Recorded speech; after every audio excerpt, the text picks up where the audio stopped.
Hello, everybody. I hope you're doing extremely well and you're enjoying the extraction of metals from the ores topic, which is very interesting.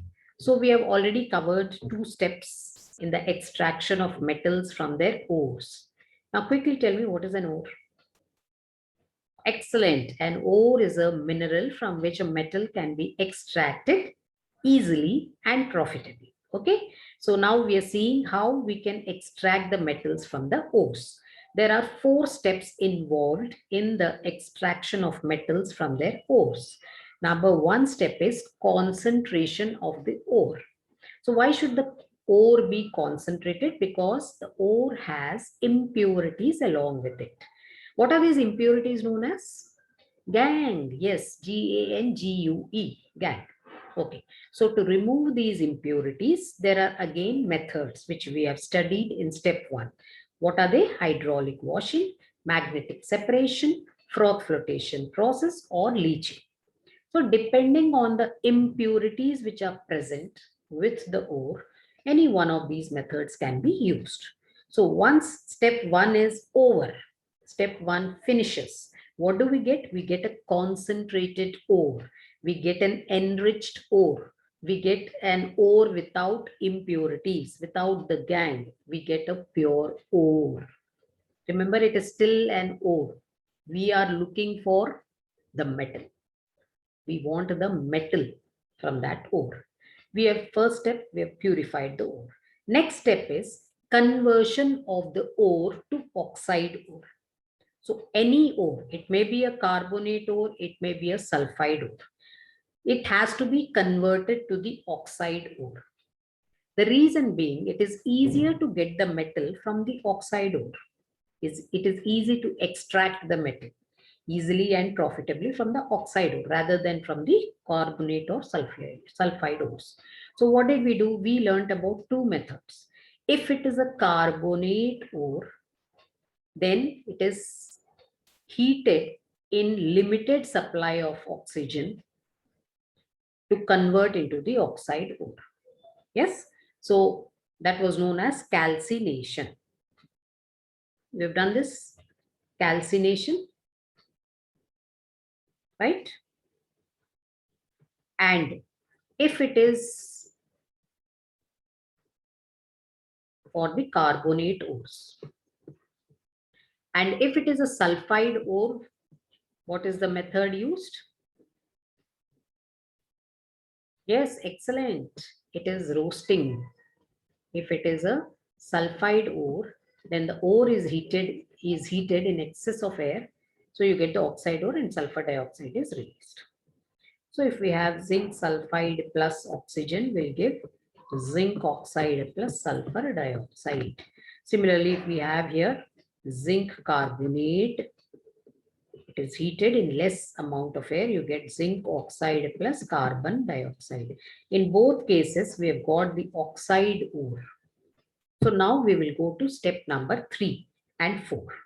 And then we also have corrosion and alloys. So this is what we're going to do. Quickly, let us go to step number 3. All ready? Okay, great. So this is what we had done. Metallurgy, definition, minerals and ores, extraction of metals from the ores, and concentration. There are 4 steps, out of which we have already covered the 2 steps. Okay. Now let's see what is step 3. Step 3 is, now we are reducing. We have got the oxide ore. Remember, what is the ore we have in hand, or what is it that has been obtained? Oxide ore from step 2. Okay, this is what is now there, ready for step 3. So now reduction of the oxide ore to the metal. This is the step 3. This oxide ore is going to be reduced. Now you all have done. What is reduction? Reduction is removal of oxygen. You've done in redox reactions, if you remember, yes? Removal of oxygen present in the ore is reduction. So we'll see how we can remove the oxygen. So extraction of metals which are low in the reactivity series like copper and mercury. we take, then just by heating, the oxide ore can be reduced to the metal. So we are talking about the metals which are low in the reactivity series. Okay, so if we take mercury oxide, mercuric oxide, and it is heated. So just by heating, we can get back the mercury and oxygen. So here, what is we interested in? We are interested in getting the metal. So reduction has happened, removal of oxygen. So this is a reduction reaction. Similarly, copper oxide also. We'll be seeing in detail. Okay, heat and you'll get copper plus oxygen. Okay, so this way, mercury and copper, which are low in the reactivity series, we just use heat, no other reducing agent. Remember, we have also learned about reducing agents. So for these two metals, reducing agents are not required. Just providing heat, then the oxide gets reduced to the metal. Now, the metals which are in the middle of the reactivity series, like we have zinc. Okay, we got zinc oxide. Then we have maybe lead oxide, or we have manganese oxide, iron oxide. So all these oxides, that is iron, manganese, lead, zinc, they are in the middle of the reactivity series, these metals. So their oxides, they require a reducing agent. An agent is required for them to be reduced to their metals. So we'll see what are the reducing agents. Then extraction of metals which are high in the reactivity series. Now, which are high, they generally they exist in the form of their halide ores, yes, chlorides or fluorides. So just by electrolysis, just by electrolytic reduction, it is called. So what is the reducing agent there? Electricity. Electricity is the reducing agent for these metals. So in the first case, the metals which are low in the reactivity series, there is no reducing agent, only heat is supplied.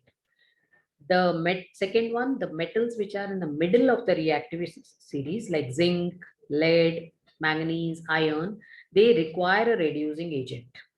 Okay, it may be a metal, it may be carbon, any one of these. And those metals which are high in the reactivity series, which are up in this reactivity series, they can be reduced by electrolytic reduction, that is using electricity. Okay, so this is step 3. How are the ores or the oxide ores reduced to their metals?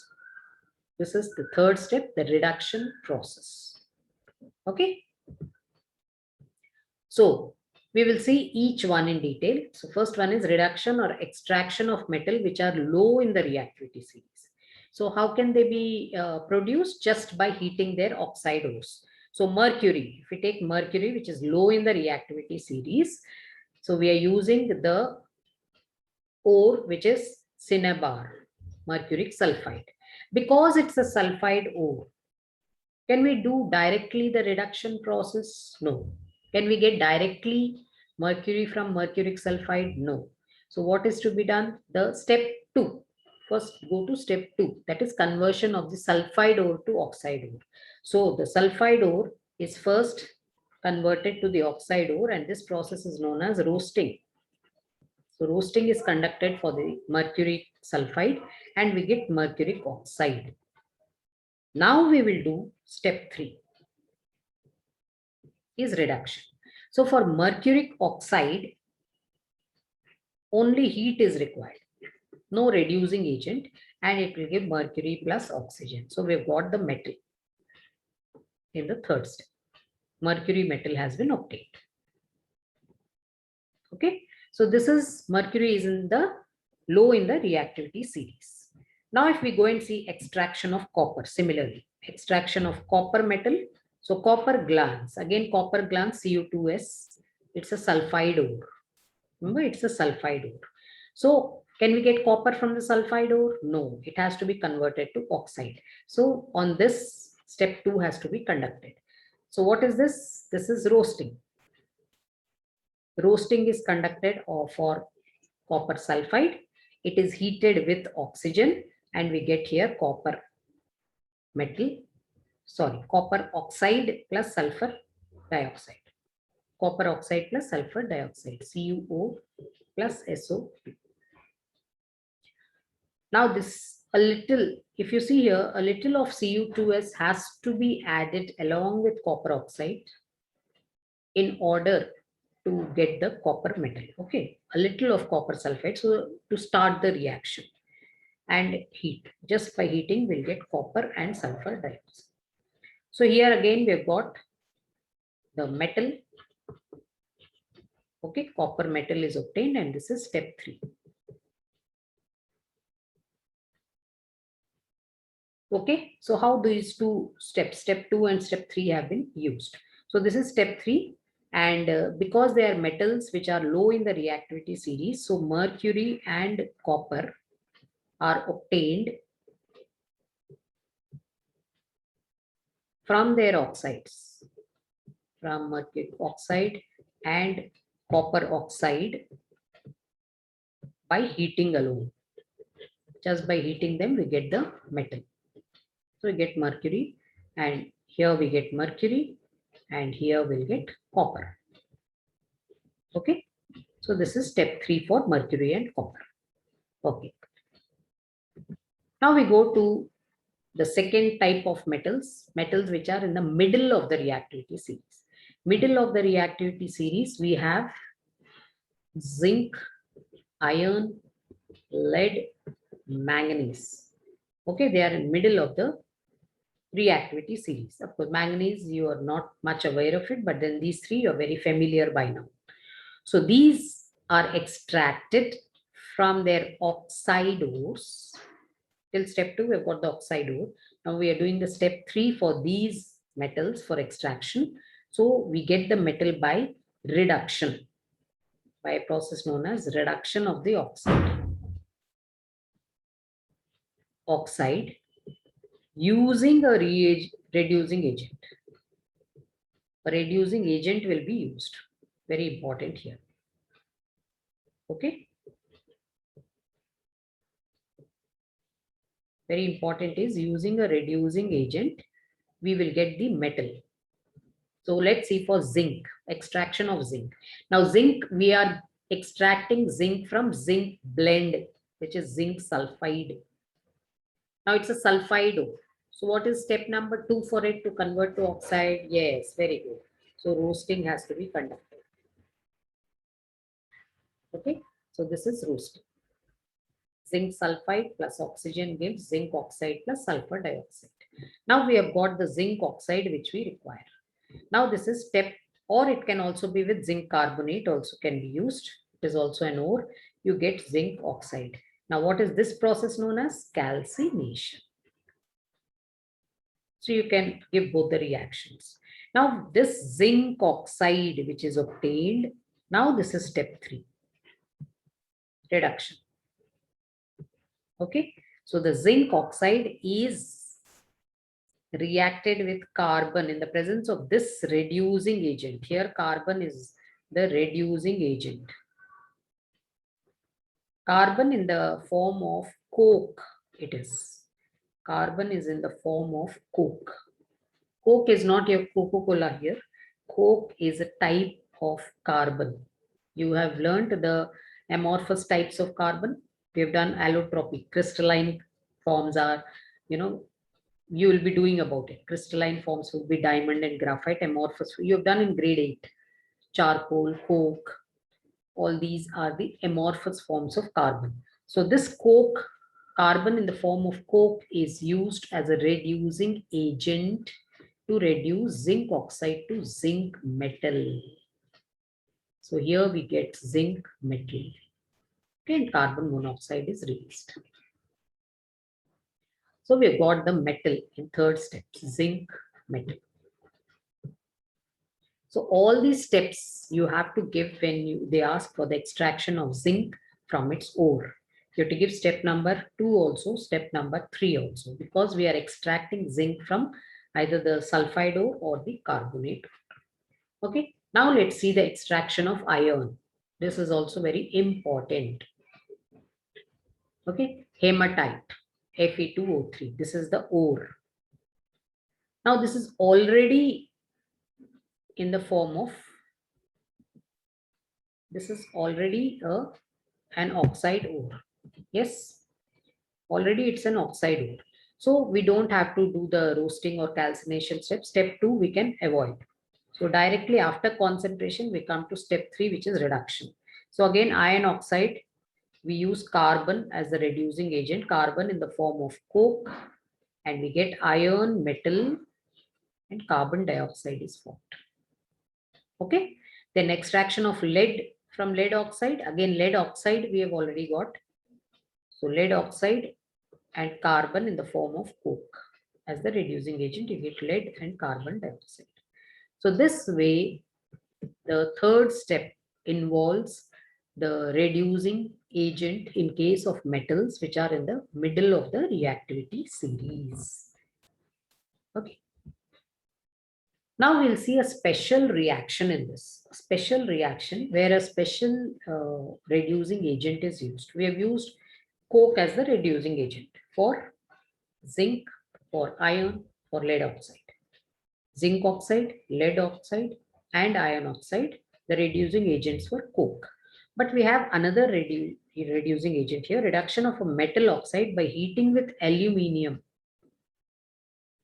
So when we take iron oxide and we heat it with aluminium, we get iron plus Al2O3. Okay. And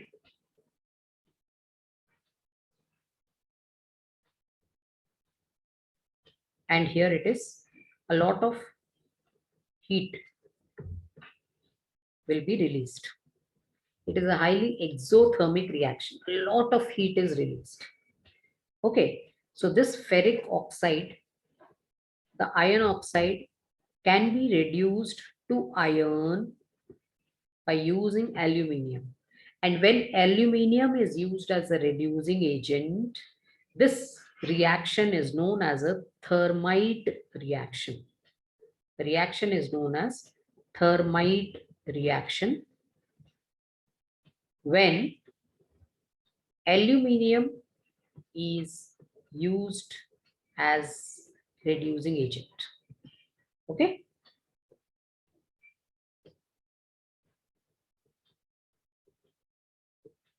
Whenever we use aluminium as a reducing agent, in case of this, iron oxide plus aluminium gives iron plus aluminium oxide plus large amount of heat will be released. And this heat is so much that it can be used for welding. You know, they can use it for welding of iron rails. Iron rails, rail पटरी होता है ना, rail की पटरी, उनको join करने के लिए, to join them, they use this heat. So this amount of around 3000 degrees centigrade of heat can be released during this reaction. So it's exothermic reaction. No, but then it is not explosive or something, but then a large amount of heat which can be utilized elsewhere. So it is highly exothermic reaction, and the heat produced is used for welding electric conductors and iron joints. Okay, so this reaction is very important. It's known as a thermite reaction. So the question you may have in the exam could be, what is a thermite reaction? So you have to say thermite reaction is when iron oxide is heated with aluminium to reduce it to iron, and with the release of a lot of heat. Okay, and give the reaction. Then manganese dioxide is also heated with aluminium. With aluminium, when it is reacted, you get manganese metal and Al2O3. Okay, again here also there will be heat. Then copper oxide with aluminium, copper plus Al2O3 plus heat. Again, even this can be done. So very famous or important reaction is the iron oxide reaction. Then MnO2 plus aluminium, manganese plus Al2O3. Again, here also heat is. So whenever the aluminium is used as a reducing agent, So we are talking about the thermite reaction because a lot of heat is released during this reaction. Okay, so this is very important.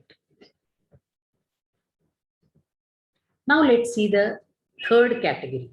Third category was metals which are high in the reactivity series. Potassium, sodium, calcium, aluminium, magnesium. So what happens? How can they be extracted from their ores? So generally they exist in the form of halide ores. Sodium chloride, potassium chloride, calcium fluoride, magnesium chloride. They are present in the form of their halide ores. So extraction of metals at the top of the reactivity series. So it would be sodium, potassium, calcium, magnesium, aluminium. Although aluminium is present in the form of oxide also, bauxite ore. Okay, so you can also have in the form of chloride ores. So how are they extracted? Just by electrolytic reduction. So here the reducing agent, if they ask you what is the reducing agent for in electrolytic reduction, you will write electricity, because electricity is helping to get the metal. Electricity is helping in the reduction of the chloride to the metal. Okay. So electrolytic reduction is electric current is passed through the molten state of the metals. Very important, molten, melted. In the solid state, they will not be able to conduct electricity because they cannot dissociate into ions. So they are melted. In the molten state, you get the metal ores. So if we take sodium chloride, okay, fused is melted, molten. So we get sodium ions and chloride ions. So we got the sodium metal. So what are the reactions at the anode and cathode? This is important. At the anode, and this is the cathode. Cathode is the negative electrode, yes. So sodium will be not at this is the cathode. Anode, chlorine at the anode, and we get sodium at the cathode. So sodium chloride on electrolysis gives sodium and chlorine. So here what is the reducing agent? Agent is electricity. Okay. So just by electrolysis of their chlorides or fluorides, we can get the metal. So these are the metals which are high up in the reactivity series. So metals obtained from the process of electrolytic reduction are already very pure in form. So they don't have to undergo the fourth step also of refining of metals. They are already very pure. I repeat this, the third category of metals are the metals which are the top of the reactivity series. They are very, very reactive. They are present in the form of their halides, or that is either chlorides or fluorides. Although aluminium is present in the form of its oxide also. So electrolytic reduction is electric current is passed through the molten state of the metal ores. So then we get products at the cathode and the anode. So at the cathode we get the metal, and at the anode the anion, the gas would be formed. So if you take sodium chloride in the molten state, you get sodium ions and chloride ions are in the electrolytic cell. Now sodium will move towards the cathode and can be collected. Chlorine is at the anode. And these metals which are obtained by electrolytic reduction are already in the pure form. So they don't have to go into step number 4 of refining of metals. Okay. Now we'll go to step number 4, which is the last step of extraction of the metal from the ores. Now we have got the metal. We have got the metal, that is whether it is iron or zinc or lead or copper or mercury or any other metal, except of course if we get sodium, potassium, those don't have to be refined. But if they are metals like zinc, iron, lead, manganese, okay, copper, mercury, all these which have gone through all the 3 steps, we've come to the 4th step, we've got the metal. But this metal is not very pure. We want metal, the metal we want should be 99.99% pure. So what do? We'll go in for the refining of the metal. So electrolytic refining is conducted again. Electrolytic refining. Now, all the electrolytic process will have three main things. First is there will be an electrolytic cell. Okay. There is an electrolytic cell. Inside the electrolytic cell, there will be an anode and a cathode. Okay. Anode. There will be cathode. And of course, you have the electrolyte. You should know these terms now. So these three are very, very important. So every electrolytic cell will have these, and of course, they are connected to the electricity, right? Okay. So here in electrolytic refining, we'll see the electrolytic refining of copper. So how is the refining process done? The impure metal is the anode. Impure metal. Anode is the impure metal. The pure metal, a thin strip of the pure metal, we take as the cathode. A very thin strip. If you see here, this is the refining of copper. Now we have got copper here. Okay, we are refining copper. So we have taken copper in an electrolytic cell. This is the electrolytic cell. So electrolytic cell, I told, it has three parts. One is the cell will have the electrolyte, then it will have an anode, it will have a cathode, and of course they are all connected, right? So electrolytic cell, we have taken copper sulfate as the electrolyte. So copper sulfate is the electrolyte here. And then we have a thin strip of copper, a thin strip of pure copper we take as the cathode. Cathode, positive electrode, and then anode here is the negative electrode. So we have taken the impure copper. Now the copper which we got here from step number 1, 2, and 3, or we'll say just 3. So 3 is here. Copper from step 3. The impure copper is taken as the anode. Now what happens when electricity is passed through this setup? So at the anode, what is happening is copper, which is here, copper will go into the solution. So this is the impure copper and it goes into solution and it gives out electrons. It forms Cu2 plus ions. Okay. Copper loses electrons and it goes into the solution. At the cathode, what is happening? Cathode is the negative electrode, right? Negative electrode means it will have more of electrons. So copper will take up the electrons from there, from the cathode, and it will form copper. Okay, so from here, they go into the solution and slowly they will go here and start forming copper. So copper starts getting deposited at the cathode. Copper will start depositing at the cathode. Pure copper. We're talking about pure copper. This was impure. So slowly the anode will start thinning down and the cathode becomes thick because more of copper is being collected at the cathode.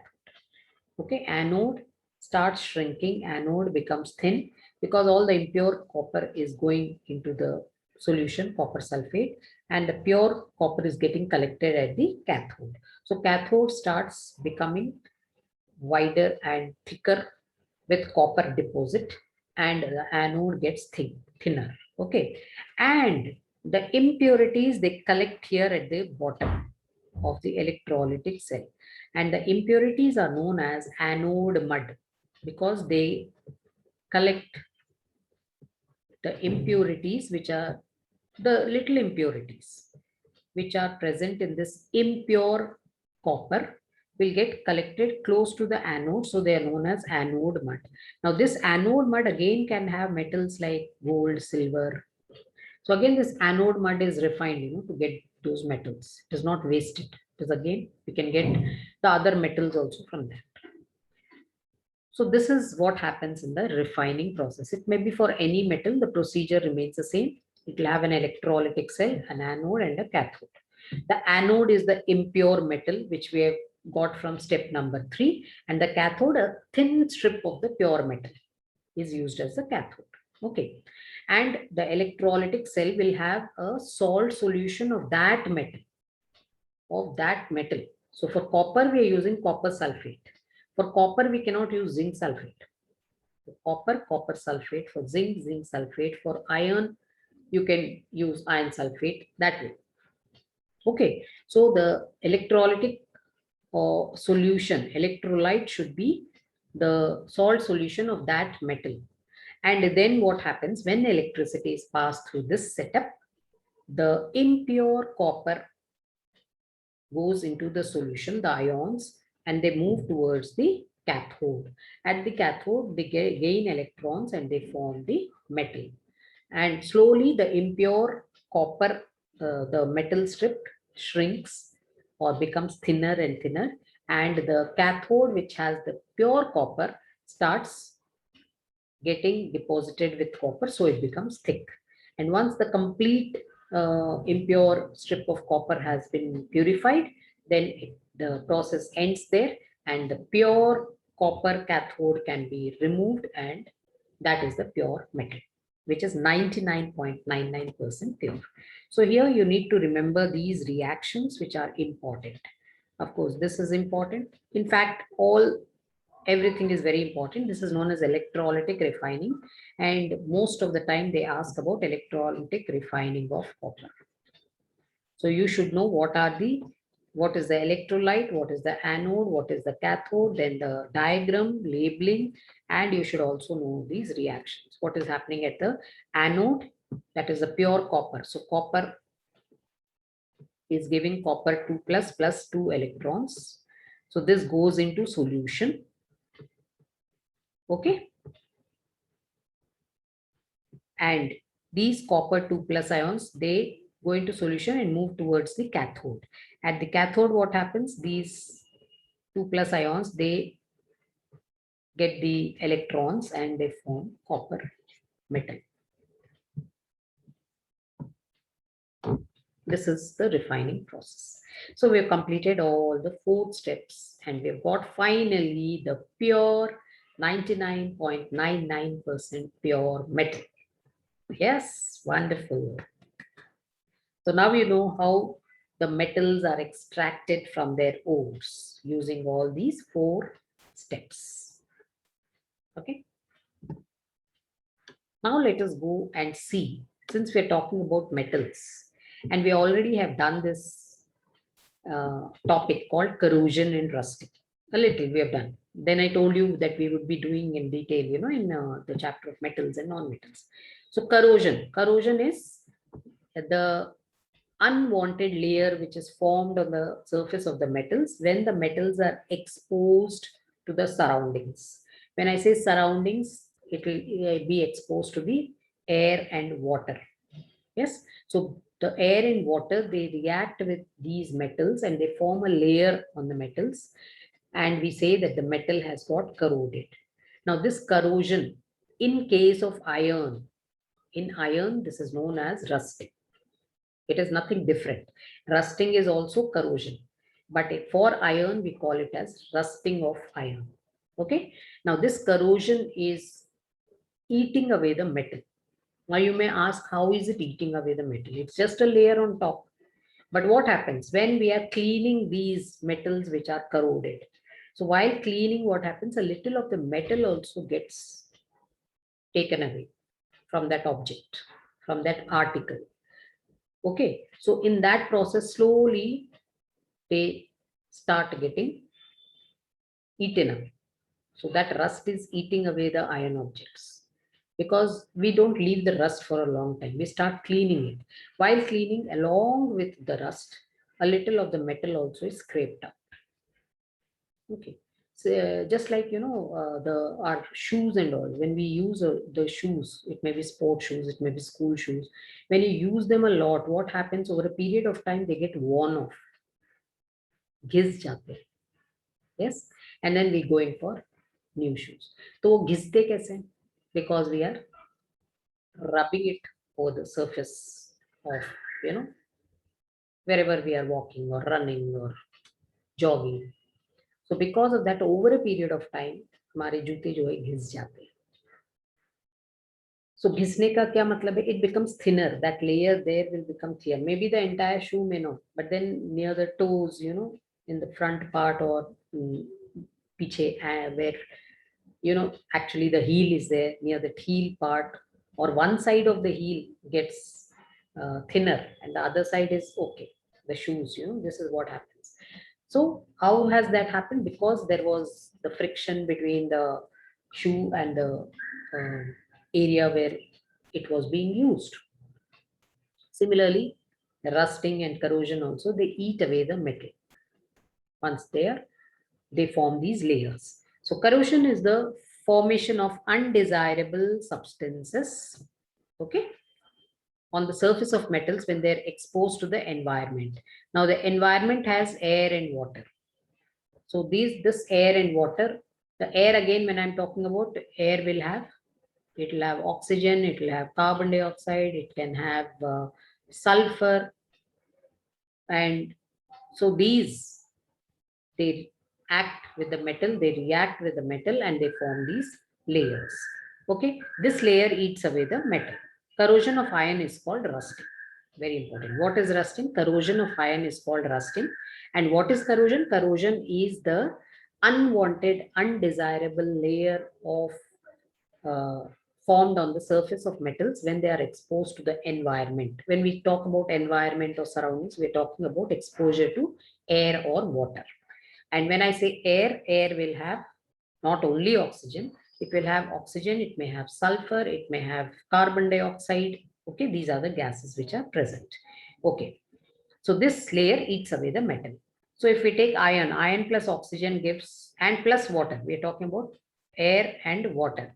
So it forms iron oxide, Fe2O3 plus XH2O. N number of molecules of water are there. So this is known as hydrated iron oxide. The formula for rust is this: Fe2O3 dot XH2O. Okay, Fe2O3 dot XH2O. Now this is formed. Now don't get confused with water of crystallization and say, ma'am, why is rust not shining? Why is it not in the crystal form? It is in the powder form. No, it is not in the crystal form because this is formed. It is not present always with Fe2O3. It is formed because iron particle is being exposed to the air. Okay, so that's the difference. So this is called hydrated iron 3 oxide, known as rust. So they may ask you in one mark question, what is the formula of rust? And you may be given multiple choice in that 3-4 formulae. So you should know it is Fe2O3 dot XH2O, N number of molecules. Sometimes it may be written as NH2O. So iron reacts with the iron particles, will react with the oxygen and water which is present in the air to form iron oxide. So that is rust. You see this iron nails. This is very, very common. We experience this almost, I think, everywhere. Similarly, we also see the rust on coolers, air coolers. Rust is very common. Yes. Okay. Then this is rusting of or corrosion of pipes. You'll see like this on the water pipes and all. If you just go out of your apartments and look at those long pipes, behind, you will see there will be rust on that because they're not cleaned very often. When there is a lot of rust and all, probably the cleaning will be done. Then these are the silver spoons. Silver again. Silver reacts with the sulfur present which is in the air to form silver sulfide. Okay, so this silver sulfide is black in color. That's the reason silver articles, when they're exposed, when we leave it, even at home, you see before any function and all, again we start cleaning all the silver articles. If I have silver jewelry, then I will start cleaning and wearing it, because silver slight blackish color, it gives that oxidized look, because it has reacted with sulfur which is present in the air. Okay, then for copper articles, what happens? You find a green colored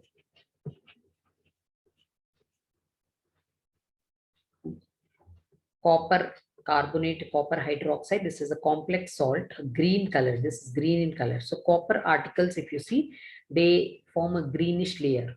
Copper articles will form a green layer on them, and that is corroded layer of copper. Okay, so this is corrosion and rusting. So we are saying that corrosion or rusting, it causes a lot of eating away of the metal. That means there will be a lot of wastage of the metal. So we need to prevent this. Now we are thinking about small articles, at home and all. But what about these industries and factories which have or which manufacture these iron sheets or zinc sheets, copper sheets? So what happens to them?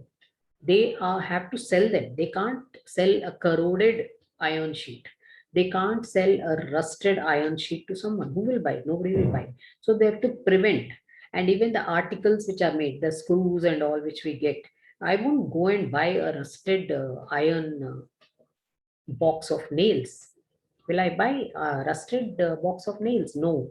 So they have to be prevented.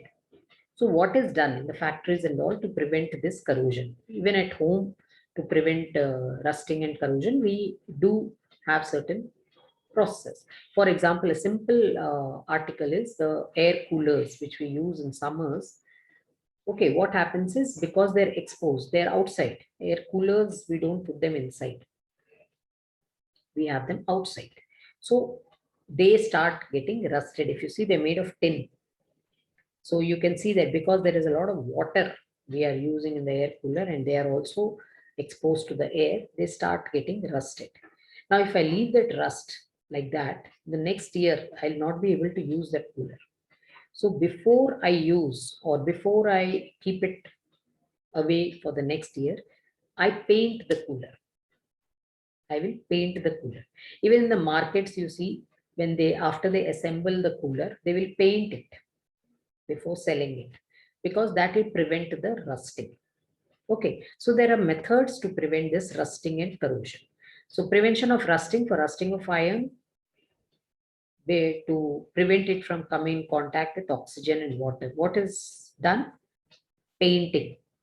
The various methods are painting. Then greasing is oiling. Oiling is very common. No? We all use oiling even in our doors and windows at home, or even in your bicycles. Bicycles, you use a lot of oil.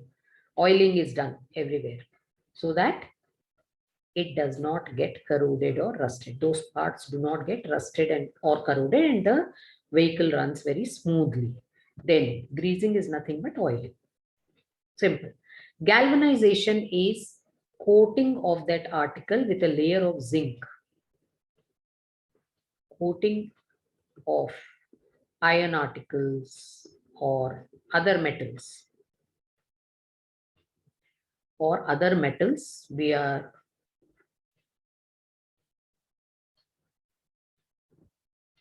what do we do?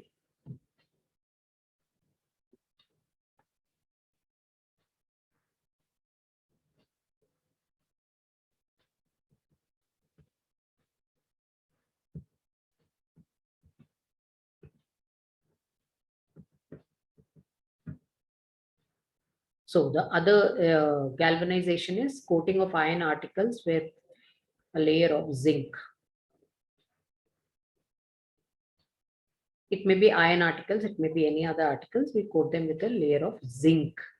So only zinc. When we're talking about, what happens is, zinc will react with the oxygen present in the air and form zinc oxide. Okay, so this is the iron article.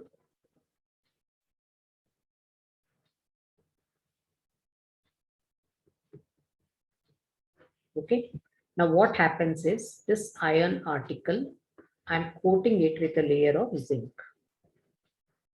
I coat it with a layer of zinc. This is zinc, galvanized. Now this zinc will react with the oxygen. Okay, we are not saying it will not react. It will react to form zinc oxide. So layer of zinc oxide is formed on this. Okay. Now this zinc oxide does not allow further corrosion. Zinc oxide prevents the corrosion. Zinc oxide will cut off the metal access to the oxygen and the water of air.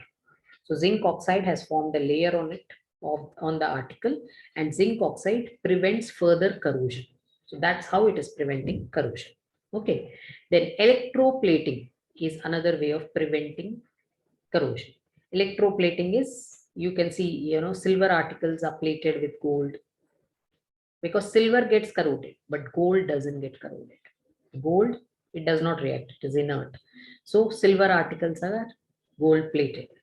Okay, so electroplating, this is done using the electrolytic cell and electrolysis, just like we did for copper refining. That way only we take the impure or the metal to be electroplated as the cathode, and the anode will be the metal which will be plated on the other metal to prevent corrosion. So electroplating is done very often, and then we have alloying. Alloying is again forming of an alloy, a mixture of two or more metals, or a metal and a non-metal is an alloy. So alloying is also done to prevent corrosion. So these are the methods to prevent rusting or corrosion. Okay. Now let's go and see what are alloys. Alloys are homogeneous mixtures of two or more metals, or a metal and a non-metal. There can be two or more metals, or there can be a metal and a non-metal in this mixture. Now alloys are called as mixtures. If you remember in grade 9, you've done about elements, compounds and mixtures, right? So what is the difference between a compound and a mixture? Compound, it has got two or more substances which are combined in a certain definite proportion, right? And they cannot be separated by physical methods. Whereas a mixture, you have two or more substances combined in indefinite proportion. There can be one substance can be more in quantity, the other can be less. There's no fixed proportion, number one. Secondly, a mixture, we can get the substances, we can separate the substances by physical methods. So here alloys are considered to be homogeneous mixtures. Again, you've done about homogeneous and heterogeneous. Like salt solution is a homogeneous mixture. Yes. So we're talking about a homogeneous mixture and of two or more metals. So if I take brass, you all have heard of this alloy. Yes, this alloy known as brass.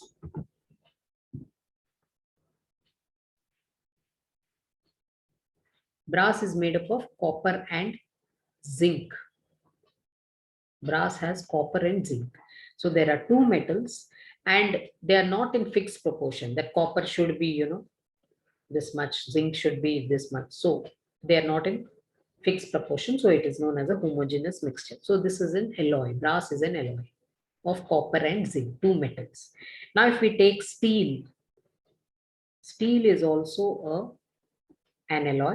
It has carbon and iron. So this is a metal and this is a non-metal. Yes, this is a non-metal and this is a metal here. Carbon and iron again. So this is again an alloy. So alloys are homogeneous mixtures of two or more metals, and or it may be a metal and a non-metal. Now we have done that alloying prevents corrosion or rusting. Okay, alloying of a metal will prevent the corrosion or rusting.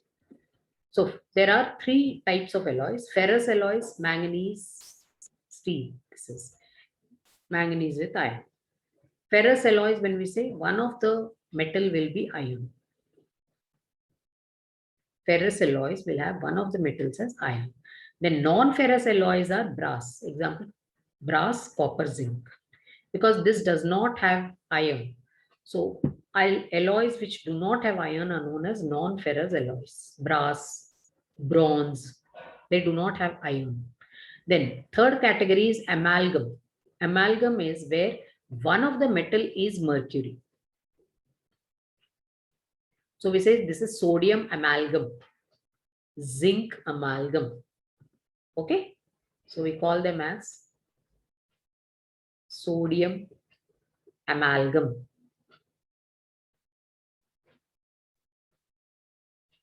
Then we'll call them as zinc amalgam. It's called amalgam. Whenever you see the word amalgam, means one of the metal is mercury.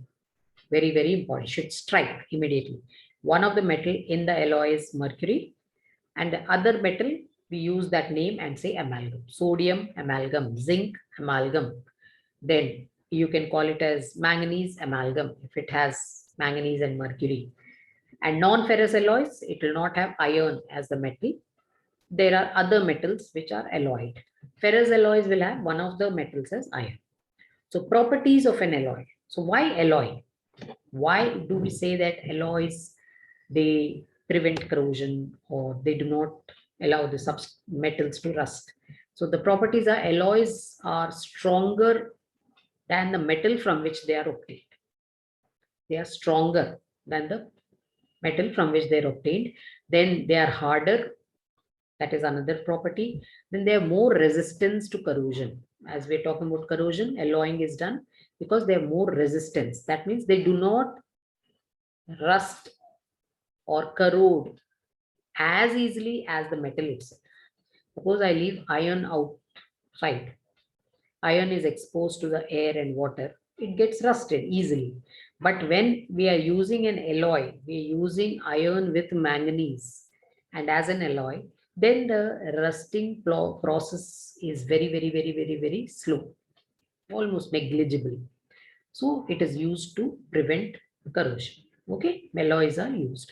So it has more resistance to corrosion and the melting point of alloys are lower than the constituent metals. We know metals have high melting and boiling points. That's what we have studied. But then once they're alloyed, once the homogeneous mixtures of alloys or metals are made, then their melting points come down. One of the very good example is solder. The solder wire, which is used as a fuse wire. Solder is used in fuse wires.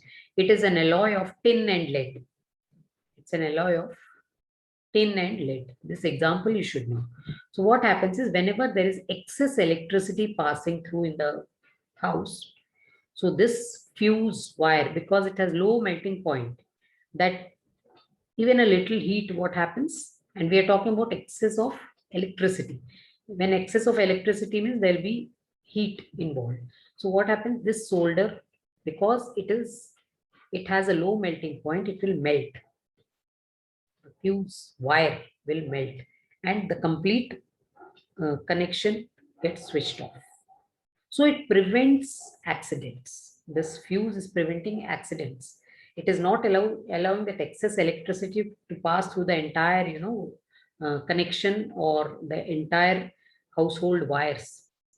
And it's preventing the accident from happening, preventing the fire from breaking out. So this fuse wire, the solder which is used, which is an alloy of lead and tin, is used in the fuse box. If you see that small wire, the thin wire is the solder wire. So when excess electricity passes through a certain connection, then this fuse wire melts and the electricity supply is cut off. So it's preventing the accidents, right? So solder is an example. Then the electrical conductivity of alloys is lower than the constituent metals. Electrical conductivity of these alloys will be less than that of metals. Metals are very good conductors of electricity. We have studied.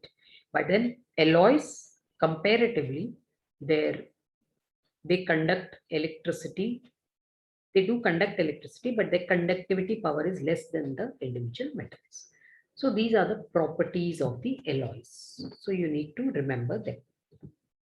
Examples of alloys, if we see, these are the various examples. You need to know what are these alloys made of. Like brass has copper and zinc. You don't have to know the percentages, but then what are the metals? Brass is an alloy of copper and zinc. Okay, bronze is an alloy of copper and tin. Solder is an alloy of lead and tin.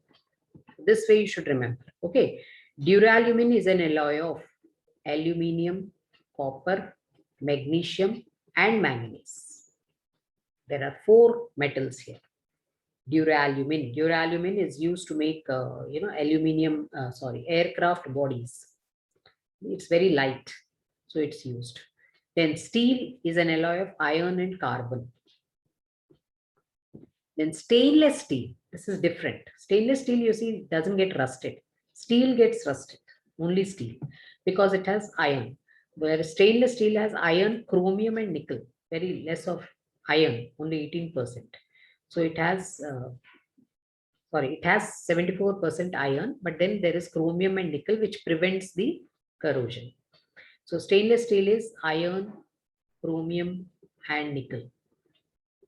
Iron, chromium, and nickel. Alloy is stainless steel. Whereas iron and carbon is steel. That's the difference. You may be asked what are the elements or what are the metals in stainless steel? So then it's an alloy of iron, chromium, and nickel. Then magnesium is an alloy of aluminium and magnesium. Again, this is also used to make, aircraft bodies. Okay. Then we have German silver. Now this German silver, it doesn't have silver at all. So please don't think it has silver. German silver is made of copper, zinc, and nickel. But because it gives the appearance, gives the shine like silver, it's known as German silver. German silver is an alloy of copper, zinc, and nickel. It has no silver, but because it appears like silver, so we call it as German silver. Okay. Then alloys of gold, pure gold is 24 karat. Okay, is pure gold, 24 carats. Very pure gold is 24 carats. But the ornaments and the jewelry which we use, which we get them made and all, are 22 carat. The 2% or the 2 carats which is there is of either copper or silver. So it is alloyed with copper or silver. The reason being 24 karat gold is really very, very, very delicate. So suppose I have, my earrings made of 24 karat gold. So once I sleep or, even if I do this 2-3 times and all, it will twist and turn. Yes, that earring is so very delicate. So 24 karat is not used directly to make ornaments. For the ornaments to be made, in order to make the ornaments also, for them to be strong enough, they add either copper or silver. They are alloyed with copper or silver. So that's the reason you hear jewelry is made of 22 karat gold. So when you hear of what is 22 karat gold, 22 karat gold is gold which has either silver or copper with it. And 24 karat is the pure gold. Okay, so 24 karat is the biscuits, gold biscuits jo hote hai na, and which people buy as, assets. So those gold biscuits are of 24 karat, which are totally pure. Okay. So if you see here, we have various, this is brass articles. Then you have here bronze is used. Then this is, again, we have aeroplane parts which are made out of, the either magnesium or duralumin is used. Then this is steel. This is stainless steel. And then we have seventh one is German silver. German silver is this eighth one. And then the gold. Okay. So this is, you have magnesium. And this is the German silver. If you see here, let me change the color. So this is German silver. Okay. And this is magnesium. German silver. It looks like silver. It does look like silver.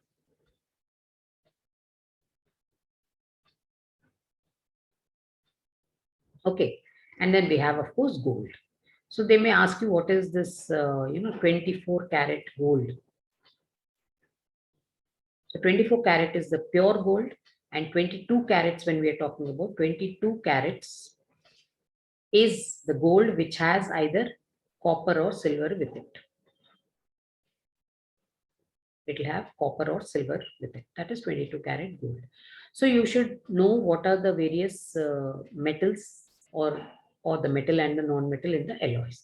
So just learn all these alloys. They may ask you any of the alloy, or they may not ask you. But then you should know, because we are learning in this chapter. Great? Interesting? Yes. So what have you learned? So you have learned about extraction of metals from the ores. All the 4 steps, very important, and every step you need to know what happens at each step. Then step 3 we have done in detail in this video, where we have done about reduction of the oxide ore to the metal. Then we have seen 3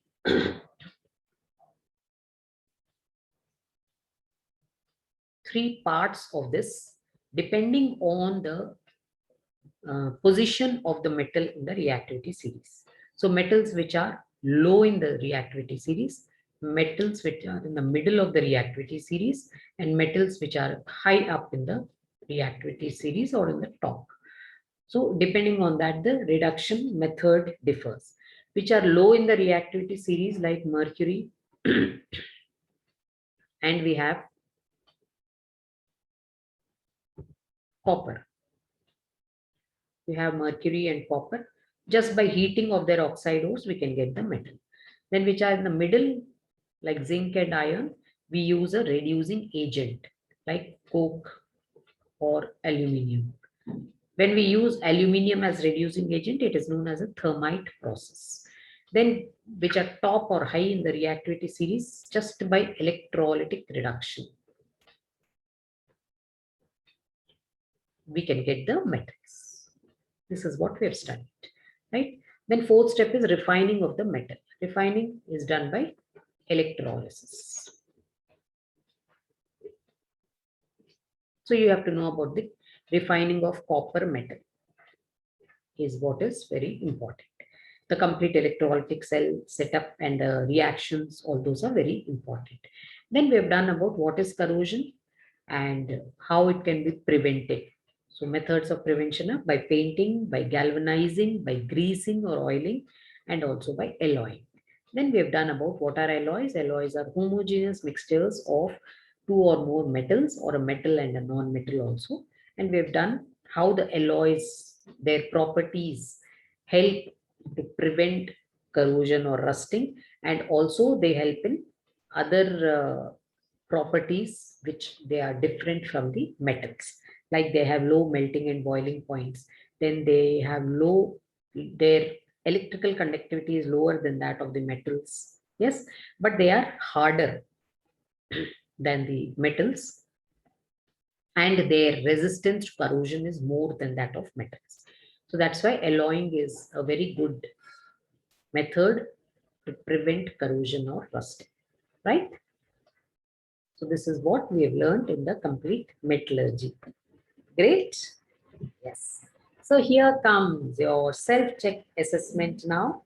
So once you have completely understood the complete topic, you have read the lesson also, read the lesson, underline the important points there, practice the equations, understand each and every step of the extraction of the metals, and then you do your self-check assessment. Then go in for this. I'm very sure you'll be able to do it beautifully, wonderfully, and excellently. Okay, but for that, you have to first understand the topic very well. So do your self-check assessment, and it is going to really help you. So we come to the end of this journey, and we have reached our destination of metals and non-metals. Yes. So you can clap. We've finished with the chapter of metals and non-metals. So now the ball is in your court. You will have to read the lesson very well, make your own notes, practice all the reactions, practice the equations well, then answer all the self-check assessment questions. And then you can also, the tip here is learn at least 2 examples for each steps of extraction. That is the reduction, or it may be, calcination, roasting. Learn at least two examples so that if you are asked for those, you should be able to actually give those reactions, right? So now I leave you with a few facts, and you can again, as I say, after every chapter, and once we reach the destination, remember we are on our flight of grade 10 chemistry, right? So again, we will have a layover of 7 days, where in during these 7 days, you learn or study the complete metals and non-metals chapter thoroughly, nicely, read it, do all the self-check assessments, practice all the equations, and then you're ready for your next journey, which would be periodic classification of elements, right? So that this is wonderful that you all are actually understanding all the concepts. I'm very sure you will enjoy even better and more as we move into the next part of the journey and towards the next destination. Till then, this is Usha Mangipudi signing off.